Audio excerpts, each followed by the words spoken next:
I just want to have a chat about three key government policies that together aim to deliver a more resilient, sustainable and competitive fuel system. I'll speak briefly about each of these and then I'll take any questions that you have. I also have MB officials here that after we finish this, if there's any really detailed questions that you have, that we can dig into those a bit more. So firstly, as planned, we're moving to improve New Zealand's post-Marsden Point refinery fuel supply resilience with obligations to hold more onshore fuel stocks. Fuel importers and wholesalers with bulk storage facilities will have to hold a minimum of approximately 28 days cover for petrol, 24 days cover for jet fuel and 21 days cover for diesel on a 3-month rolling average basis. The government will also additionally separately procure at least 70 million litres of reserve diesel stocks onshore, which is roughly equivalent to 7 days cover for more normal diesel demand.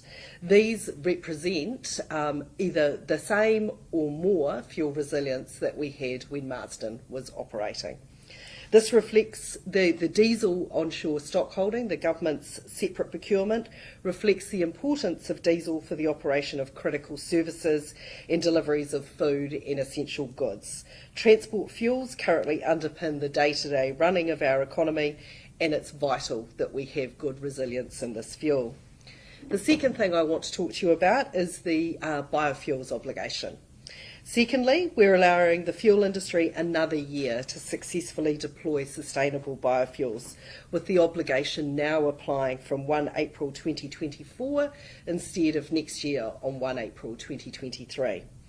We also recognise that although the additional cost of biofuels on people is likely to be relatively small, these are tough economic times, so we're pulling back on any potential costs given the global context of fuel prices at the moment. And this supports a range of actions we've taken to ease the pressure on families, alongside the extension of our fuel tax cut, reduced road user charges and half-price public transport until January 2023. The delay on the obligation will allow the fuel sector more time to build the necessary infrastructure and source appropriate feedstocks to meet its requirements. And the third piece that we're announcing today is the progress we've made with the regulatory backstop. We're beefing up the previous actions to increase competition in the fuel sector, with the Commerce Commission being able to step in if necessary to ensure that motorists do get that better and fairer deal at the pump. Since our fuel market study and the subsequent legislation that we passed in 2020 to bring more transparency and competition into the sector, fuel companies' profit margins have lowered. When we announced the fuel market study, regular petrol margins were at about 33 cents per litre. The most recent data we had for the week ended the 4th of November, they were about 17 cents per litre. So we have seen a decline in those margins for the fuel companies.